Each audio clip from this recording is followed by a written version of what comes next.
Magandang umaga po. Narito na po ang magiging lagay ng panahon ngayong umaga ng Huwebes, January 15, 2026.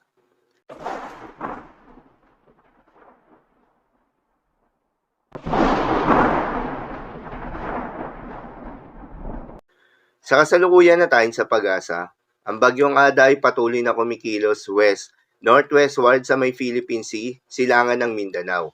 Ang bagyong Ada nga ay huling namataan sa layong 460 kilometers east ng Hinatuan, Surigao del Sur. Taglay ang lakas ng hangin na umaabot sa 45 kilometers per hour malapit sa gitna at pagbugso na umaabot sa 55 kilometers per hour. Kumikilos pa northwestward sa bilis na 20 kilometers per hour.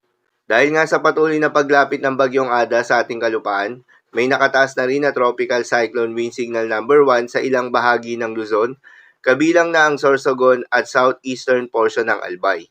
Habang sa Visayas, kabilang ang Northern Samar, Samar at Eastern Samar. Nakataas rin ang tropical cyclone wind signal number 1 sa ilang bahagi ng Mindanao, kabilang ang Dinagat Islands, Surigao del Norte at Surigao del Sur. Ang mga nabanggit na lugar ay posibleng makaranas ng malalakas na hangin with minor to minimal impacts. At ang pinakamataas na tropical cyclone wind signal na posibleng itaas sa pagdaan ng bagyong Ada ay tropical cyclone wind signal number 2. May mga lugar rin na posibleng makaranas ng pabugso-bugso ng hangin na hindi nakasailalim sa tropical cyclone wind signal pero dulot ito ng northeast monsoon o hanging amihan.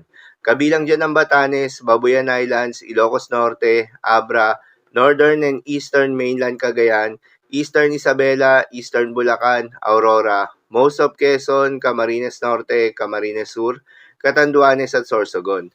Dahil pa rin sa epekto ng bagyong Ada, posibleng makaranas ngayong araw ng moderate to heavy rains sa may Northern Samar, Eastern Samar, Leyte, Southern Leyte, Dinagat Islands, Surigao del Norte at Surigao del Sur.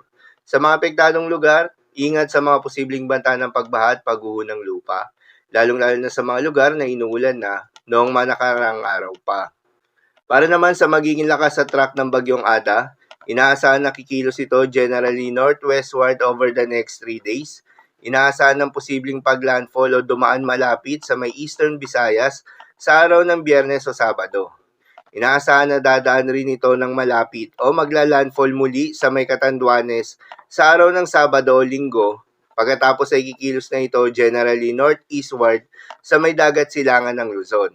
Ang bagyong Ada ay inaasahan na lalakas pa bilang tropical storm category within the next 24 hours. At patuloy pang lalakas habang ito ay nasa Philippine Sea.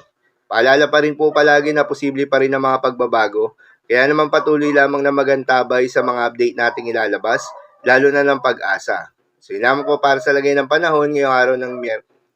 Para naman sa magiging lagay ng mga dagat baybayin, ayon sa Pag-asa ay wala pa rin tayong nakataas na gale warning sa anumang seaboards ng ating bansa. Subalit iba yung pag-iingat sa mga papalaot ng mga kababayan nating mangingisda. At yung may mga maliliit na sasakyang pandagat sa may eastern seaboards ng ating bansa. Dahil inaasahan yung katamtaman hanggang sa maalo na karagatan. Habang banayad hanggang sa katamtaman ng mga pag-alo naman, ang asahan sa nalalabing seaboards ng ating bansa. So yun naman po para sa lagay ng panahon ngayong araw ng Huwebes. Keep safe everyone.